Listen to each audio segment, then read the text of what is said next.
এখনও কিন্তু অনেকেই প্রাইভেট ইউনিভার্সিটি নিয়ে ক্রিটিসাইজ করে। কেমন ক্রিটিসাইজ করে? প্রাইভেট ইউনিভার্সিটিতে কোনো পড়াশোনা হয় না, টাকা দিলেই যাদের বাপের টাকা বেশি তারাই প্রাইভেট ইউনিভার্সিটিতে পড়ে, মেধাবীরা প্রাইভেট ইউনিভার্সিটিতে পড়ে না, প্রাইভেট ইউনিভার্সিটি যারাই পড়ে তারা হচ্ছে ব্রয়লার মুরগির মতো। এবং আমি প্রাইভেট ইউনিভার্সিটির দালাল, হাজারো কথা কিন্তু আমি শুনেছি গত ৩-৪ বছর। আপনারা কি একটা ব্যাপার লক্ষ্য করেছেন? প্রাইভেট ইউনিভার্সিটির শিক্ষার্থীরা দেখেন কত বড় একটা অ্যাচিভমেন্টে কাজ করেছে। এই বাংলাদেশের অবস্থা যখন খুবই খারাপ, পাবলিক সকল বিশ্ববিদ্যালয় বন্ধ, হলগুলো বন্ধ এবং দেশের একটি মারাত্মক একটা টাইম যাচ্ছিল, তখন কিন্তু সর্বপ্রথম এগিয়ে এসেছে প্রাইভেট ইউনিভার্সিটি।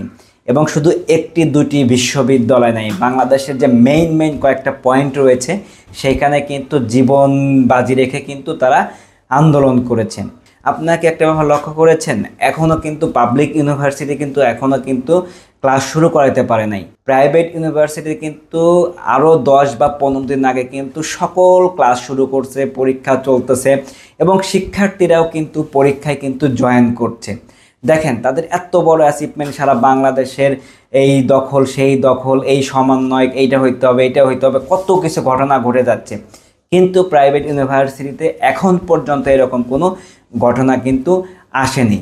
কারণ প্রাইভেট ইউনিভার্সিটির শিক্ষার্থীরা তারা হচ্ছে কাজ করতে চায়, কাজের বিশ্বাসী এবং দেশকে কিছু দিতে চায়। প্রাইভেট ইউনিভার্সিটিকে নিয়ে যারা এতদিন ক্রিটিসাইজ করেছেন, দয়া করে বলছি প্রাইভেট ইউনিভার্সিটিকে নিয়ে আর ক্রিটিসাইজ করবেন না।